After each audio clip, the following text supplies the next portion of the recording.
I am in support of abolishing ICE, and I'll tell you why. I believe it was a step too far for protesters to go into a church. I don't. I don't.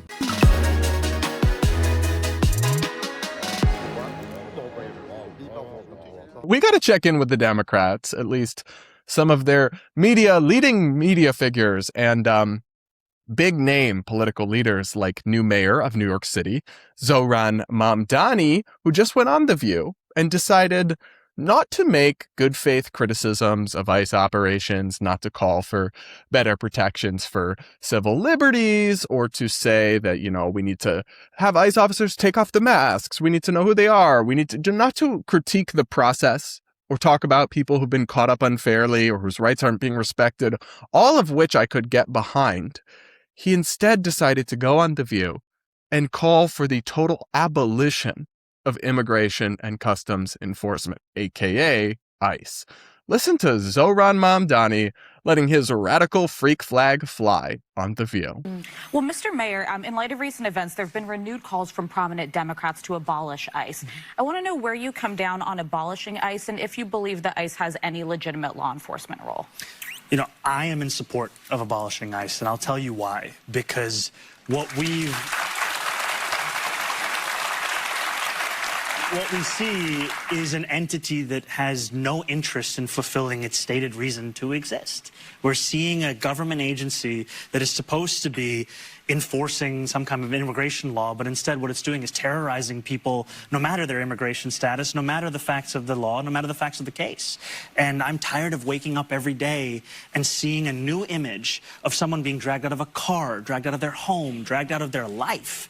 What we need to see is humanity. And there is a way to care about immigration in this city and in this country with a sense of humanity. What we're seeing from ICE is not it, and we have not seen that from them in a long, long time.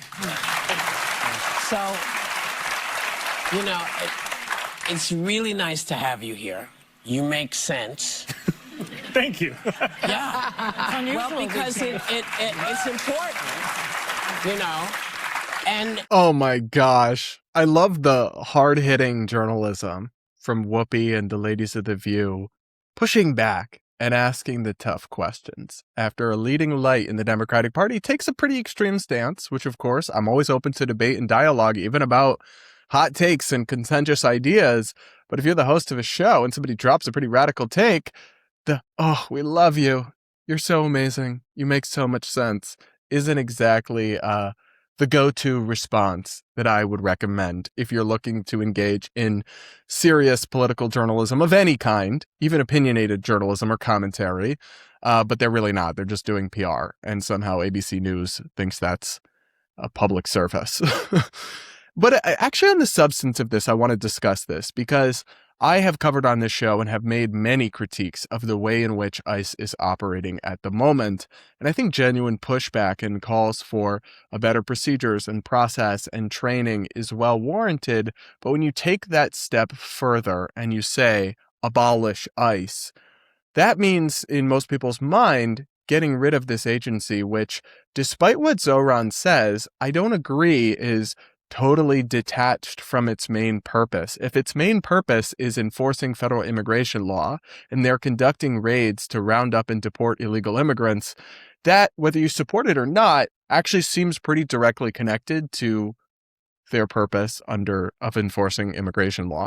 Now, you can criticize the way they're doing it, and I have and I will, but to say they're not doing what they're supposed to be doing or what Trump campaigned on doing, all of that seems wrong to me. And then the other thing I'll say is that actually there are a lot of people who do need to be deported. There are rapists, there are murderers, there are scammers and welfare frauds in this country illegally. And to the extent that ICE is rounding those people up and deporting them, bravo. Hat tip to you for doing that. The problem is when they are, going door to door, demanding to see people's papers, not letting people access attorneys, using excessive force. These are the things we can critique. But when you take the stance that they shouldn't exist at all, what are you saying exactly? Are you saying that those dangerous people shouldn't be removed from our streets? I certainly don't think so. I don't agree with that. And I don't think most Americans would. I think most Americans would frankly think that's kind of insane. but that's the stance he's taking. Now, some people who say abolish ICE, what they mean is, because ICE is actually an agency that's only been around since just after 9/11, I believe. Well, we can abolish ICE and we can have a different immigration enforcement agency. So maybe if you wanted to give Zohran the absolute benefit of the doubt, the most charitable interpretation possible, well, what he's saying is that ICE is out of control, so we've got to get rid of that agency, but then we'll have some other agency do what needs to be done when it comes to immigration. Because obviously we don't just want open borders and anyone can come here illegally and even dangerous people will stay. No, we'll have some agency. I'm not sure I even believe that that's his real position. I think he might actually just not believe in enforcing immigration law. But even to the extent that it is, that is such a mistake for Democrats to go down this path. And I would expect more of them to do so. I would expect, because reform ICE doesn't have the same sexy, bold, snappiness to it.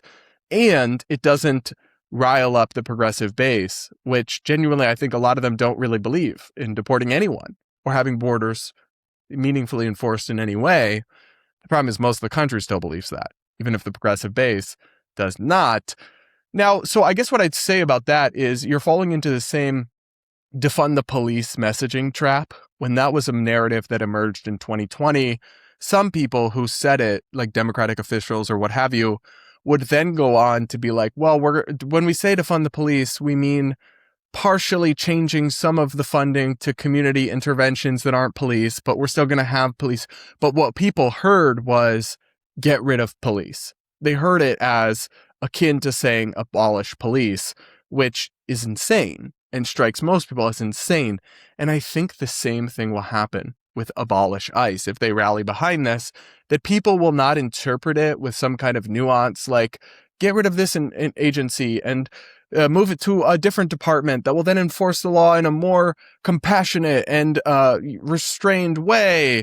They're not going to hear that. The American public is going to hear abolish ICE and think you want open borders and nobody ever deported ever. And they're not necessarily wrong to think that about some progressives, but they will be misunderstood about what some Democrats mean with that slogan. But that's part of your problem. It's partly your fault for embracing a radical and incoherent slogan. Like, maybe don't do that. But Zohran, I think, looks to me at least to have the motion, because he is charismatic, he is handsome, he's deeply, deeply radical in ways that I find to be truly unhinged. But I think that's where the motion is in the Democratic Party, and they're going to keep gravitating towards him. So I would not be surprised if the ultimate 2028 Democratic presidential candidate is somebody who agrees with this and rallies behind the idea of abolishing ICE. But boy, they might win anyway. Who knows? Because there's lots of things that affect elections and politics in this country. But boy, that is a radical pill for a lot of people to swallow. And I think it's a big mistake. While we're on this topic and touching on this, I want to play another video for you because I also think this is a mistake, like a really, really big mistake, even if you have criticisms of ICE, which I do, and we're going to get to later in this episode. But obviously, we talked about this on the show. Storming a church and shutting it down and shouting down pastors and scaring families. Yeah, that's actually bad. And that's something Democrats should condemn. But this one Democratic Congress member, and many Democrats did condemn it, to be fair. Even Tim Walz, the very progressive governor of Minnesota, put out a statement condemning it. But I want to show you this clip of a Democratic member of Congress on TV basically endorsing this and saying that they have no problem with it at all. Listen to this. Do you believe it was a step too far for protesters to go into a church? I don't.